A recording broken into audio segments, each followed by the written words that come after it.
morning, everyone. So now seeing all of you, I think I'm overdressed. I'm grossly overdressed. And I'm sorry I have to play the part because, you know, I'm a government official and I have a lot of meetings after this.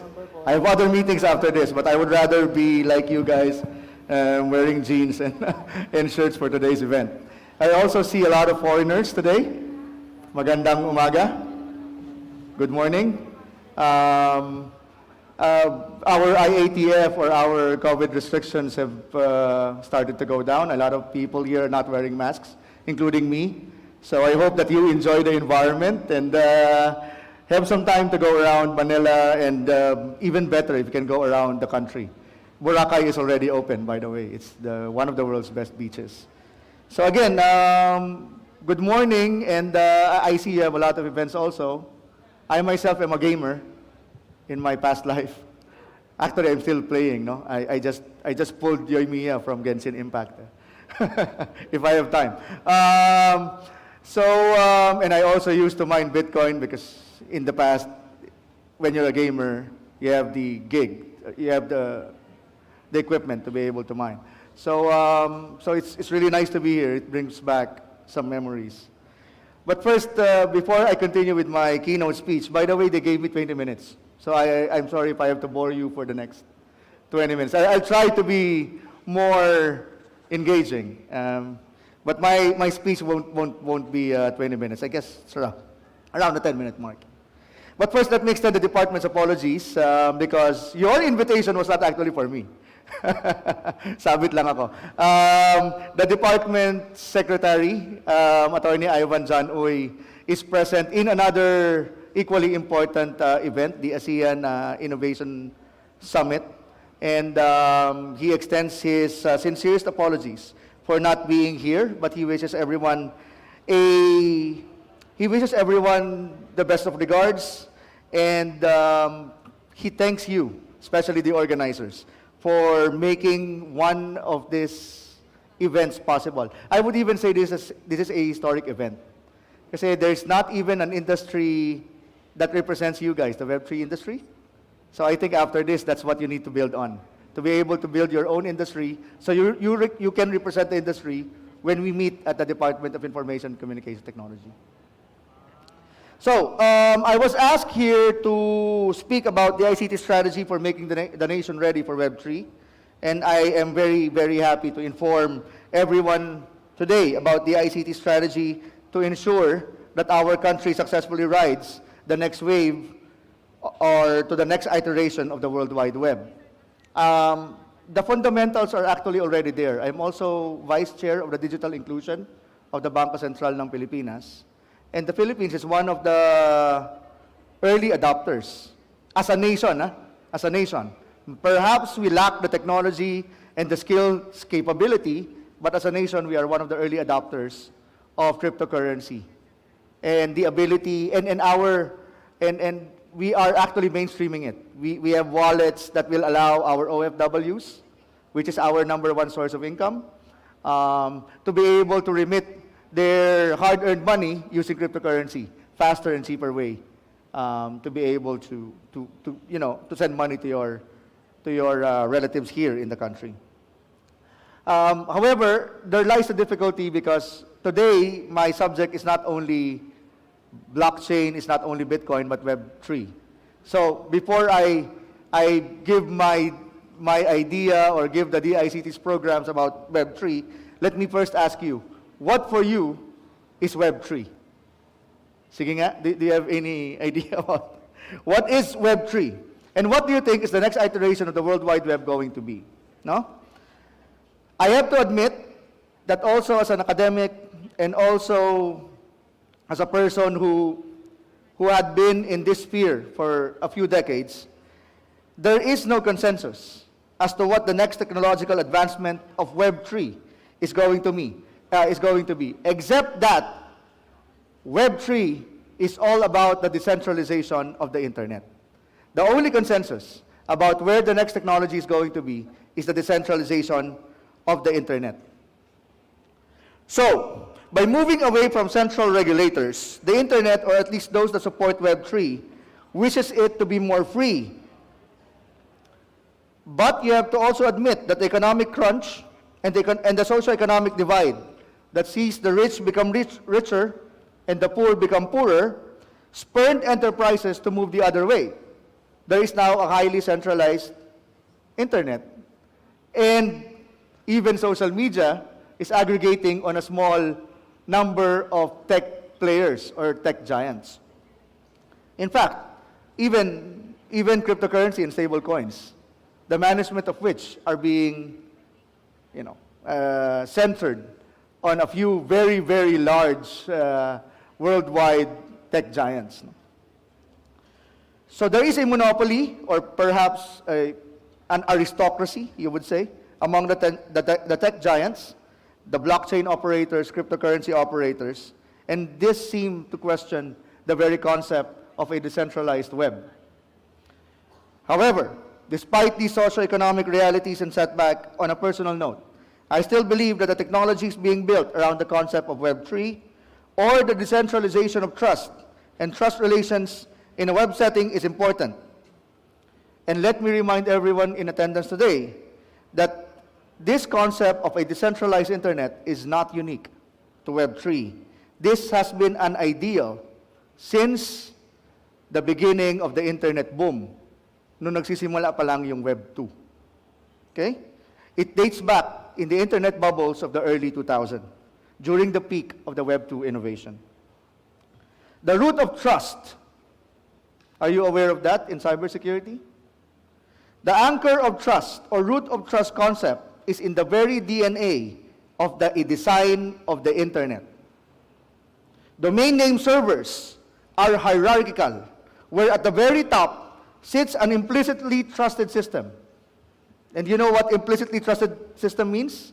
It means that to be able to trust a system, a higher system has to issue a certificate saying they trust you.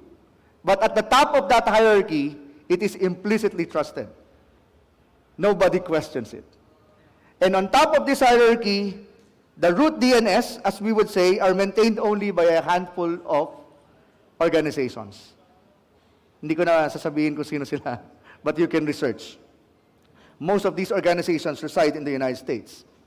In a similar fashion, network time protocols, digital signatures, certificate authorities, and credit card protocols are all anchored on this particular root of trust model, where at the top of the hierarchy is an implicitly trusted system. The public key infrastructure relies on a series of certification, where again, at the very top, is a certificate authority, which is implicitly trusted. So, this root or chain of certificate trusts are again held by only a handful of companies, mostly residing in the US and in Europe. However, in the early 2000s, have you heard of PGP? No? Am I talking to the right crowd? Or this is the age gap? This is not the digital gap, this is the age gap, no? Have you heard of PGP, no? Yeah? I can hear some people. Can I have a raise of hands of people who heard of PGP? Mostly foreigners and those of my age, I think. Huh? Yeah. PGP, Napster, peer-to-peer. Wala pang blockchain. The early adopters of what is called the opposite of this implicit trust anchor. The concept in digital security where there is what is called a network of trust, where there is no implicit trust on a hierarchical layer. This is the motivation behind such technologies as PGP, Napster, well, etc. This is truly a fascinating idea, that the web can move away from a vertical hierarchy to a more circular concept and a network concept based on a community of trust. But how did this idea came about? As I mentioned earlier, the concept of the decentralization of the internet, which is at the heart of the Web3, can I call it a revolution? Did not start just recently. It was born almost at the same time as the internet was booming. And the only way that we can explain further where we're going with Web3 is to briefly look at how the internet was born. The World Wide Web was invented by Sir Tim Berners-Lee. Everybody already knows this. I hope, right? He was working at CERN in 1989. That's him when he was younger. The first website was unfurled in 1991, and naturally it was of his physics laboratory where he was working, the CERN Institute. Next slide. Yeah, that's how it looked like. Ladies and gentlemen, welcome to the first website that was unfurled in 1991. No? The HTTP protocol was initially created as a digital bulletin board used by researchers to publicly post notes and communicate with each other. And this concept became famous in universities and researchers across Europe and the United States. By mid-1990s, Netscape Navigator. Sino nakaabot ng Netscape? You did? I'm still not talking to the right crowd. Huh? Later on, maybe when I'm in Web 2, you all know about this. No? Became commercially available, and Netscape helped in mainstreaming the internet. This, basically, static webs and static websites is what Tim Berners-Lee mentioned as Web 1. However, in the early 2000s, the usage of internet expanded. And this gave rise to, so bandwidth grew, there is a surge in web capabilities, and it took a more creative turn. A new group of avant-garde technologies emerged fresh from college and universities and gave rise to dynamic content. So in 2004, YouTube became an online sensation, and about the same time, MySpace was born. These were the predecessors of what you would now call a social media. Nauna sila sa Facebook. But actually, more revolutionary than Facebook was YouTube. Because, and this is an important concept, so that we understand how regulators should think about the Web3. This is a very important concept. Why do you think is YouTube very important in this realm? Why? It is for the same reason that Netflix, etc., became famous today.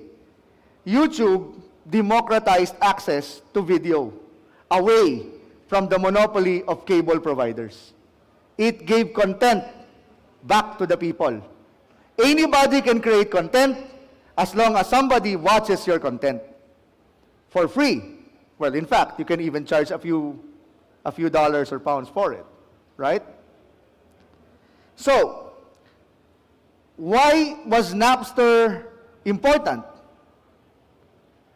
Because at that time, if you remember that age, you can only buy, if you love one music from one author or one musician, you'll have to buy the entire album.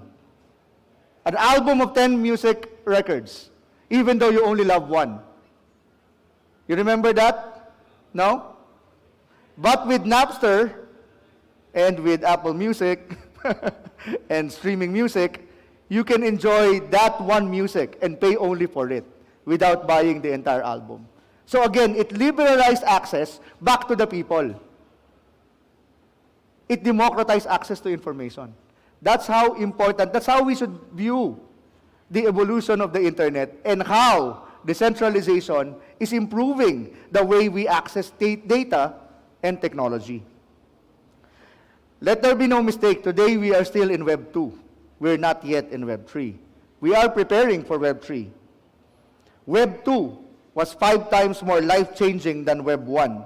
New tech companies were formed, which only centered on social media. Facebook is a, ano ba to, multi-billion or trillion-dollar, I think the last time they're a multi-billion-dollar company. And their only commodity is a social media application. But now, we are talking not of kilobytes, not of megabytes of data being processed, but petabytes of data being processed on a per-hour basis. Commodities were digitalized, and personal data became commodities. And so, as the internet expanded, maintaining it has become cumbersome. The root of trust system was put in place in the early 2000s as a response to the rapidly increasing cyber attacks and fraud. However, in the shadow of the internet, cyber activists emerged, questioning how evidently the internet, while expanding its platforms and providers, are converging only to a small number of tech giants. Not only that, governments started to exercise their power over content. Censorship became prevalent. It's not government's fault, because as social media expanded, fake news abound, and even national governments are being threatened. Again, at the heart of this is the root of trust concept, which I discussed earlier.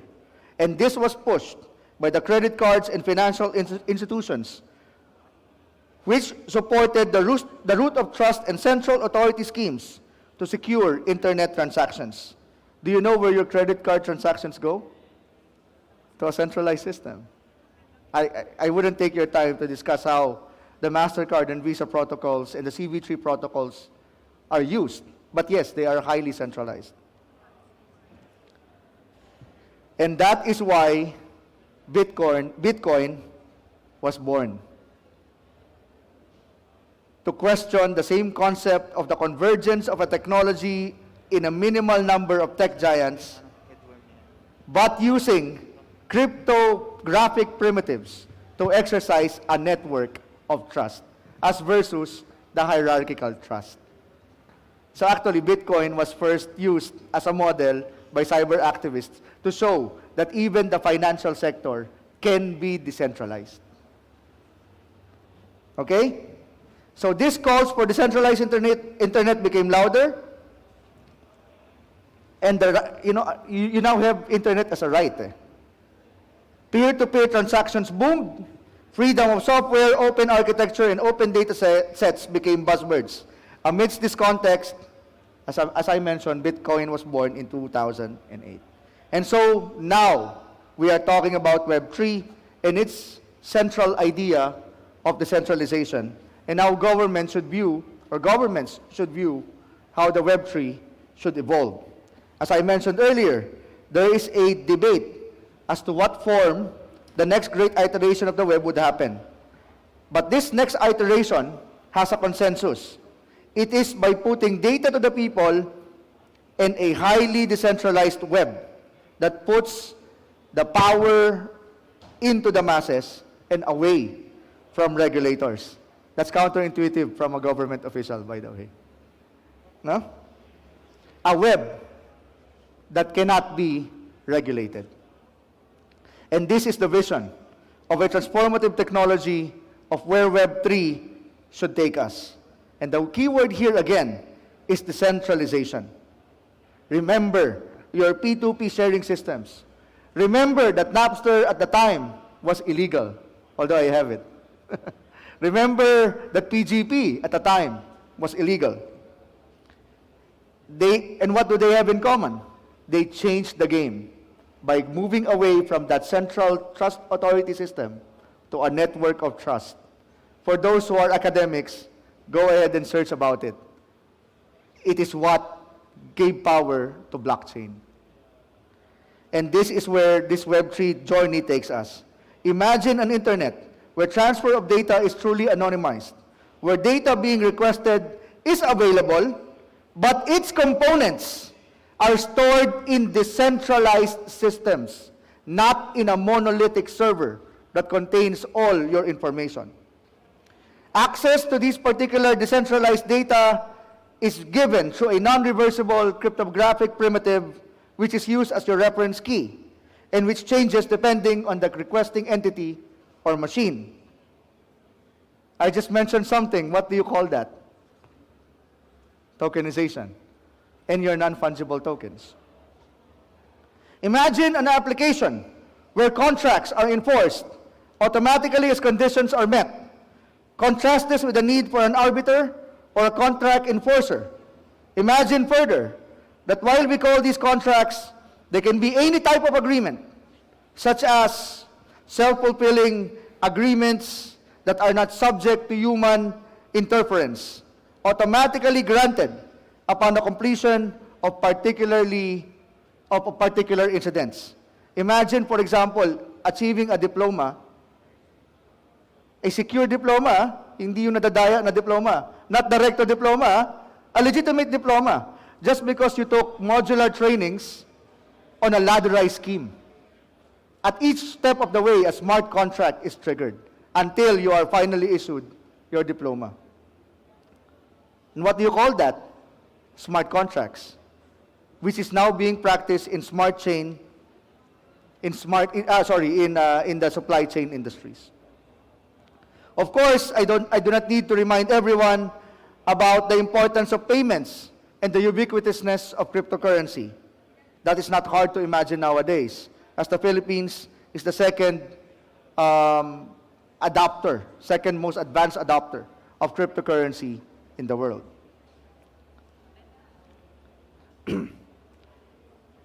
But on top of these examples is a system of storing data that does not rely on a single entity to maintain and keep, but rather a distributed ledger of transactions that, even though it is public, it is non-repudiable. And that is the concept of blockchain. I can go on and go on with a lot of the technologies as the basis of the building blocks of Web3. However, let me now go to what should we be doing, the DICT should be doing about this. So, last week, I was actually in Incheon, Korea. Sabi niya, time's up. Can I have like 3 minutes, no? Last week, I was in Incheon, Korea. I was attending an event held by the United Nations, Asia Pacific Training Center, no? Asia Pacific ICT Development Center. And various participants from different nations around Asia shared their best practices, current projects, and future plans. One very interesting module was Frontier ICTs, which highlights the blockchain technology and its impact on different government projects and programs.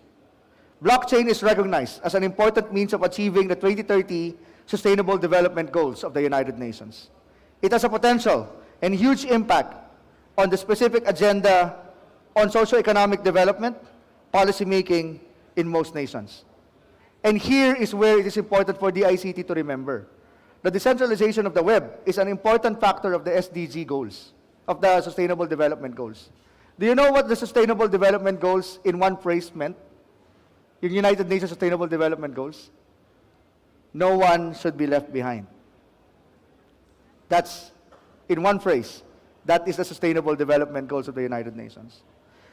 So in one main realization here is that we should be, the DICT should be at the forefront of this particular, we don't want to regulate, but we want to train people, more and more people, about Web3. And this is where the development of the ICT Academy is, no? We would like to announce also that we are developing the ICT Academy. Can you show us the slide on the ICT Academy? Ayan, that's how it looks like. It's in Valenzuela. And the trainings that we will be giving there are based on the 4 emerging technologies: animation and graphic design, which is used for gaming, cybersecurity, robotics process automation, and blockchain cryptocurrencies. And on a last note, I would like to state that your government has also in the pipeline the Electronic Transactions Act, which recognizes the development of blockchain and cryptocurrencies in electronic transactions. We also have pipelined in the Senate the E-Government Act, which would require all schools being led by DICT to provide trainings on blockchain, cryptocurrency, cryptography, and other frontier technologies. So, in conclusion, I would like to state one word lang. Siguro ito na yung conclusion ko. Yung stakeholder, yan. the key to making sure that all government programs are realized is through collaboration. So after this, I invite all of you to form your own industry board, talk to us, and please always be present in all our activities, no? And let's start collaborating. I'll give you one room in Valenzuela where you can teach your frontier technologies. With that, thank you very much, and magandang umaga sa inyo lahat. Thank you so much, ASEC Jeffrey EMCD.